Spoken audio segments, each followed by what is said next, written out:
Hello and welcome back to my channel, Grey Duck Gaming. This is episode 6 of Medieval Dynasty. That's my baby right there, getting gently rocked by its mother.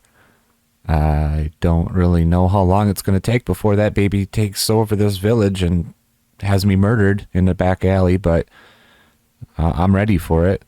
Sometimes it's invisible, so don't try to mess with my baby because it has strange powers. I'm gonna light a fire. I don't know why they don't like light fires and do stuff. They just stand. Whatever.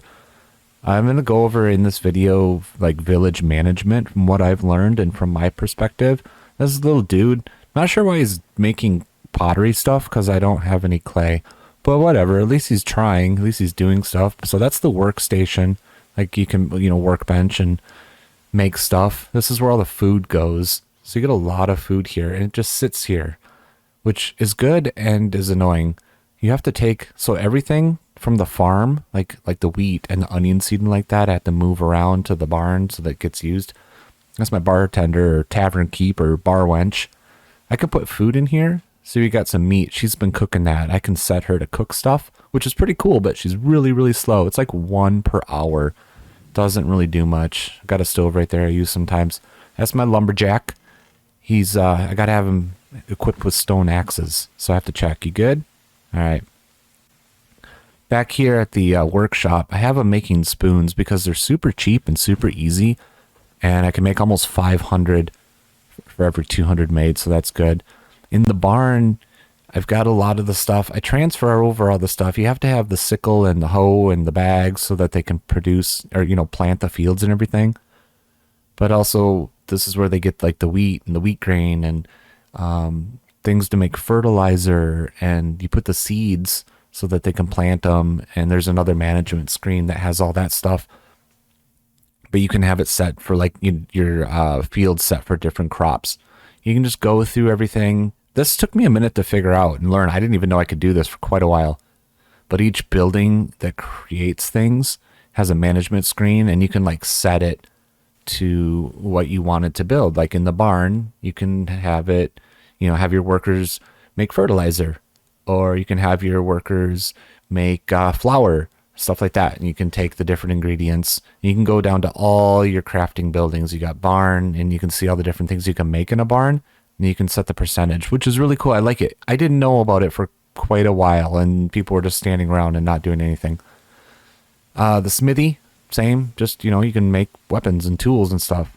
This is where everything gets brought. Most of the stuff gets brought here, like extra stuff, like firewood for the winter, flax that can be made into flax stock, which gets made into like linen string. It kind of gets complicated because you're kind of doing a lot and you're like all over the place. So there's always like 9,000 things that I'm thinking about I need to do. That's why you can easily lose 5 hours to this game. Like nothing. Seriously, like it's just gone.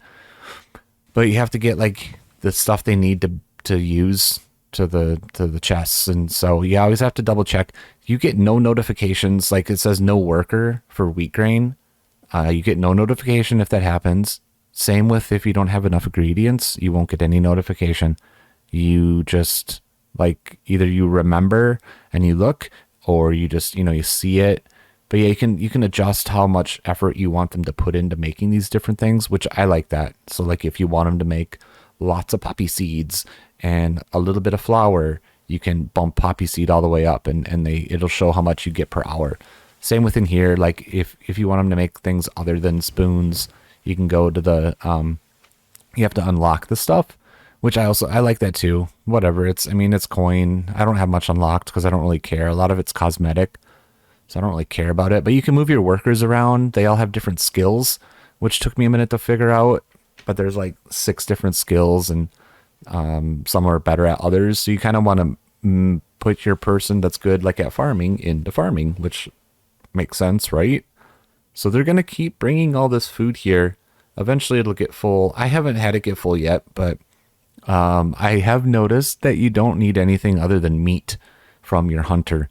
Everything else can be sold, and you can take the cabbage. Like I have cabbage and onion there, and you can just set them out and they'll eventually turn into rot, which you then can turn into fertilizer, because fertilizer is really expensive. So I can go over here, like she's cooking the meat. She's got wooden bowls because you can set her to make soup and stuff.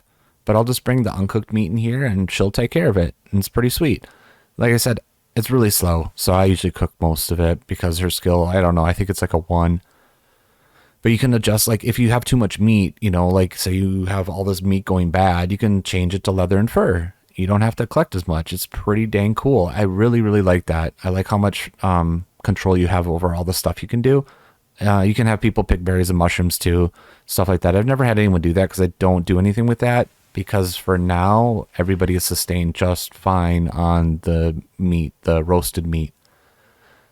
So all your seeds are going to go here. I put all the seeds like that they're going to regrow in the fall. Some of them you can grow in the fall, some in the spring. Just put them all back in the barn and they'll be good to go when it's time to grow the crops again. It's kind of tedious going back and forth. I wish there were like notifications, like you get a little ding if you run out of whatever, like, I don't know, something to make animal feed. You run out of rye grain or you run out of cooked meat. I do a lot of running between towns because I have a lot of extra stuff and you need the coin. You make a decent amount of coin. It's actually super, super easy to make coin. Some of these games, you just struggle busted to get coin. Not in this game. I'm now currently paying about $1,500 in tax per year, which I don't know if that's a lot or not, but whatever. It's super easy to get, especially with now that my sewing hut, that lady's sewing, like the bags are worth quite a bit. And the flax, she can make linens and linen threads and stuff like that. But you always kind of got to make sure it's a little clunky. Hopefully that gets cleaned up a little bit with how many pages you have to look at to see if you have everything. So I'm always adjusting. I'm always like, okay, now we got to bump up the flaxseed. Now we got to bump down the wheat grain. Now we got to bump up the animal feed. You're always checking. There's really, there's no time like for just standing around. Because when you're not doing that, you're back at this town selling. I didn't know that I could use those onions for rot. Now I do. I don't sell them anymore. Got to make sure he has axes. Always checking your people. Got to make sure she has what she needs. She uses the flax stock to make linen thread. I have read both online. I have read online that both you need your stations in areas of things that they're getting. Like, for example, like a woodshed. They chop down trees. I read that you have to have them by trees. And I have also read that you don't have to have them by trees. I cannot get a definitive answer, and it's really frustrating. My woodsheds are now in the middle of nowhere, far away, because one of them stopped working. He just wasn't doing anything. I was like, okay, I will just go ahead and put it. And I haven't had that issue since. So I don't know if it's woodshed specific. I don't know if it's a bug. I don't know.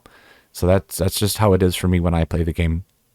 But again, back at town, buying stuff is really expensive. So I am slowly building so that I don't spend any coin. I very, very rarely buy anything anymore. I don't need to. It's so dark.